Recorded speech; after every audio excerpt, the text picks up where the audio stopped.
मंचावर उपस्थित विनयजी वरणगावकर, शैलेशजी, जिल्हा अध्यक्षजी आणि समोर उपस्थित गणमान्य प्रतिनिधी, माता भगिनी आणि महिला, आज हा एक चांगला उपक्रम अखिल भारतीय ब्राह्मण सभेने खामगावमध्ये सुरू केला आहे. असं कधी वाटलं नव्हतं थोरलं बाजीराव पेशव्यांचा जयंती हे खामगावमध्ये सुरू होईल, पण हे जयंती सुरू करून एक खामगावमध्ये ज्या लोकांना थोरले बाजीराव पेशव्यांबद्दल माहिती नाही आहे अशा सर्व लोकांना ही माहिती होणे गरजेचं आहे. आणि हा कार्यक्रम दरवर्षी जर एक चांगल्या मोठ्या प्रमाणात जर झाला तर बाजीराव पेशव्यांनी जे कार्य केलं आहे त्या कार्याचा सगळा सखोल माहिती हे गावातल्या मंडळींना मिळेल. थोडक्यात सांगतो की बाजीराव पेशव्यांनी मुघलांशी लढले, मुघलांशी 2 हात केले.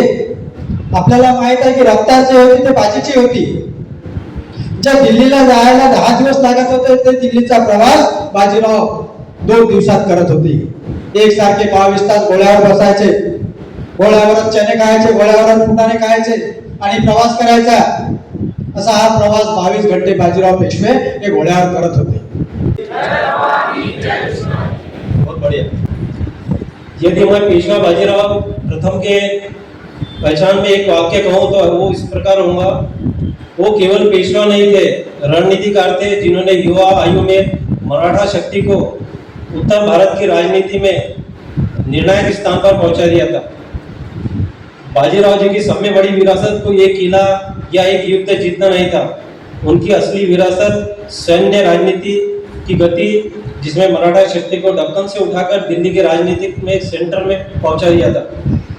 बाजीराव जी की सब में बड़ी उपलब्धि केवल जीत या लड़ाइयाँ नहीं थी, जो आज तक हमको डिटेल में आप दादा बताएंगे आपको. उन्होंने मराठा शक्ति को एक क्षेत्रीय शक्ति से ऊपर उठाकर भारतीय राजनीति की निर्णायक शक्ति के रूप में स्पीड में बढ़ा के रख दिया था. सर्वांनी एकदा टाळ्या वाजवून बोला, छत्रपती शिवाजी महाराज की, पेशवा बाजीराव अमर रहे.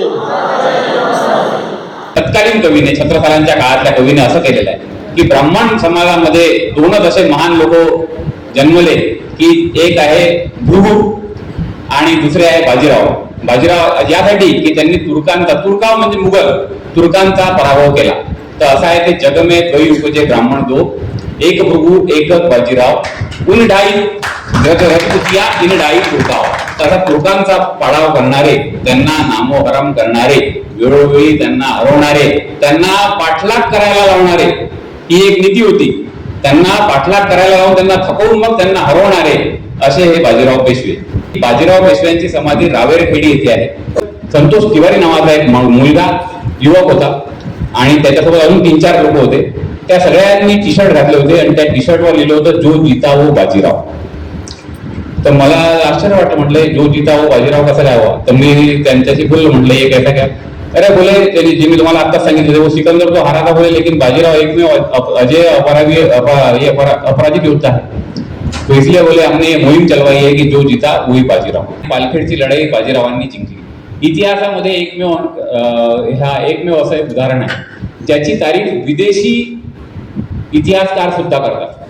Field marshal Bernard Law Montgomery यांनी लिहिलेलं आहे, the Palkhed war of 1728 in which Bajirao defeated Nizamul Mulk. It is a masterpiece of strategic mobility. It is a masterpiece of strategic mobility असं त्यांनी म्हटलेलं आहे. मॉन्टगोमेरीने, हा फील्ड मार्शल होता ब्रिटिशांचा, ज्यांनी हिटलरच्या रोमेलो नावाच्या सैनिकाचाही पराभव केला होता. एवढा मोठा फील्ड मार्शल बाजीरावांबद्दल हे उद्गार काढत. ते छत्रसाल आता वयोवृद्ध झाले होते आणि मोहम्मद बंगशांनी हल्ला केल्यावर त्यांना मदतीची गरज भासली.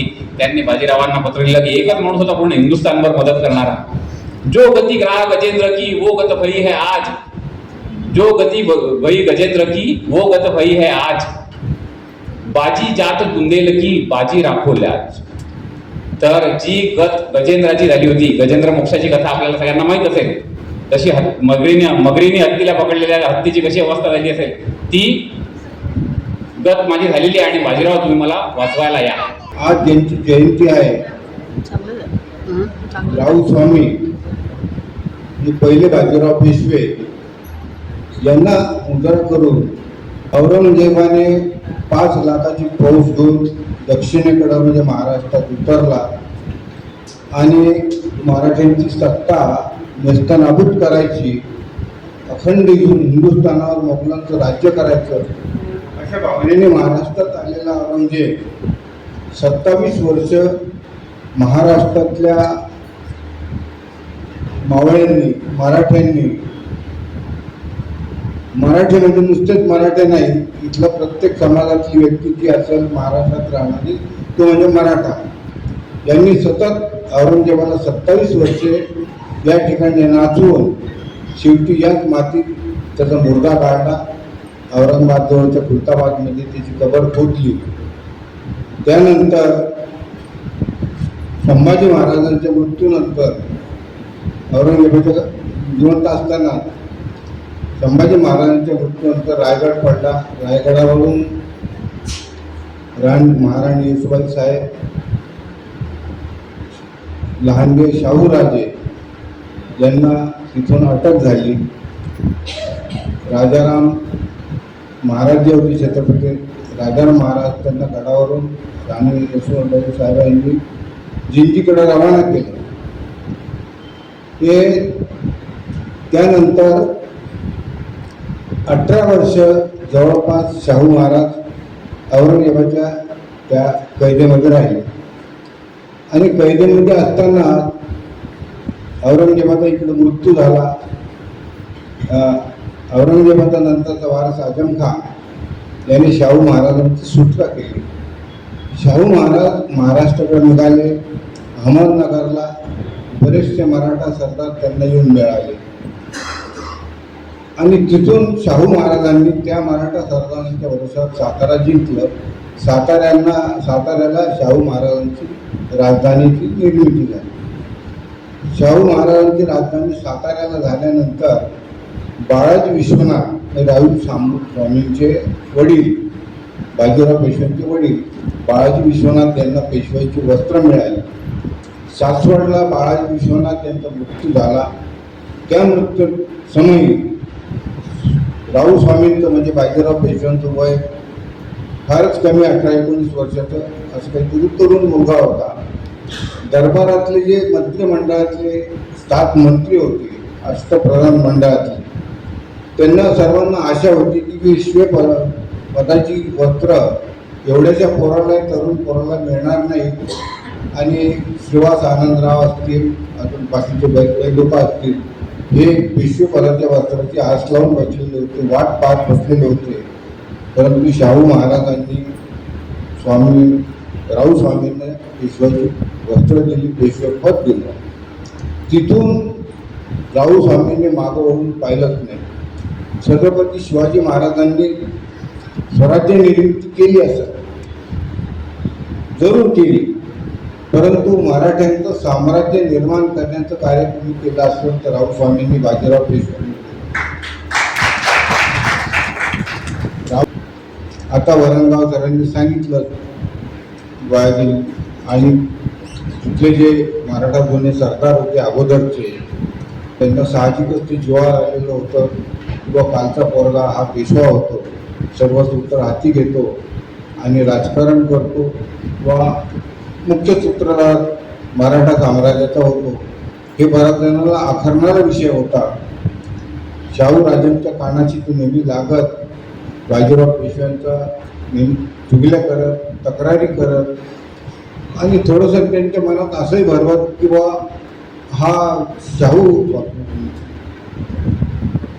बाजीराव पेशवे हे आपल्याला वरचढ होतील आणि राज्यकर्ते प्रमुख असल्यामुळे तुमचं महत्त्व कमी होईल, त्यांचं महत्त्व वाढेल. अशा सगळ्या परिस्थितीमध्ये राऊळ स्वामींनी म्हणजे बाजीराव पेशव्यांनी ही परिस्थिती हाताळली. युद्धकलेमध्ये निपुण असल्यामुळं आणि महाराष्ट्राबद्दल, मराठाबद्दल, हिंदू समाजाबद्दल आपुलकी असल्यामुळे त्यांनी त्यांचं कार्य गुणपूरक त्यांना 40 वर्षाचं आयुष्य लाभलं. त्या 40 वर्षाच्या आयुष्यामध्ये 20 वर्षाच्या काळामध्ये त्यांनी एवढं मोठं कार्य केलं की जो महाराष्ट्र, मराठा साम्राज्य जे महाराष्ट्रापुरतं होतं थोडंसं किंचित होतं. त्याची वाढ इतकी झाली की त्यांनी मल्हारबाबा होळकर असतील, राणोजी शिंदे असतील, उदाजी पवार असतील, तिकडं शाहीराव गायकवाड असतील, तिकडं उत्तरेमध्ये हे सर्व नवीन सरदार हे बाजीराव पेशव्यांनी यांना सरदारकी देऊन, सुभेदारी देऊन आपल्या हाताशी घेतलं. आज जे पाहतो आपण मध्य प्रदेशमध्ये, उत्तर प्रदेशामध्ये जे तुमचे शिंदे बघल्याचे सिंधिया म्हणतो आपण, माधवराव सिंधिया असतील, होळकर असतील, मल्हारबाबा होळकर, किंवा शाहीराव गायकवाड गुजरातचे असतील, धारचे उदाजी पवार असतील, ही जी राजघराणी निर्माण झाली याला कारणीभूत फक्त बाजीराव पेशवा आहे. बाजीरावांचं आक्रमणाची पद्धत अशी होती, छत्रपती शिवाजी महाराजांचा गनिमी कावा त्या पद्धतीने ते युद्ध लढलं. म्हणजे शत्रूची पिछाडी सांभाळायची, आघाडी सांभाळायची, शत्रूंना चौकळून घेरायचं आणि त्याला त्रस्त करायचं, परास्त करायचं, अशा पद्धतीचं बाजीरावांचं युद्धनीती. छत्रसाल बुंदे यांनी मस्तानी कुवर छत्रसाल बुंदेले यांच्या जवणी म्हणजे मुसलमान राणीपासून झालेली कन्या. ती मस्तानी कुवर म्हणजे राजकन्याच होती, त्यांची मुलगीच होती. परंतु तिचं ते आई यवनी असल्यामुळं आणि ती प्रणामी पंथाची असल्यामुळं ती नमाजही पडत होती, कृष्ण भक्तीही करत होती. छत्रसाल बुंदेल्यांनी खुश होत स्वतःच्या राज्याचे 3 हिस्से केले. त्यांचा एक मुलगा जगतराज, दुसरा हरदेश म्हणून, या दोघांना 2 हिस्से आणि जावई म्हणून 3रा हिस्सा बाजीरावांच्या नावे केला. एवढंच नाही तर हुंडा म्हणून जावायला 5,000 त्या काळामध्ये त्यांनी नक्की देऊ केली. तर मित्रांनो, अशा पद्धतीने खामगावला अखिल भारतीय ब्राह्मण महासंघातर्फे प्रथमच 286 वर्षानंतर थोरले बाजीराव पेशवे यांची जयंती साजरी करण्यात आली. आणि या जयंतीच्या कार्यक्रमाचे 2 भागात व्हिडिओ मी सादर केले. या दुसऱ्या भागामध्ये आपण काही क्षणचित्रे यामध्ये बघितलेली आहेत. धन्यवाद. याच प्रकारच्या व्हिडिओसाठी चॅनल बघत राहा, चॅनल सबस्क्राईब करा. थँक्यू.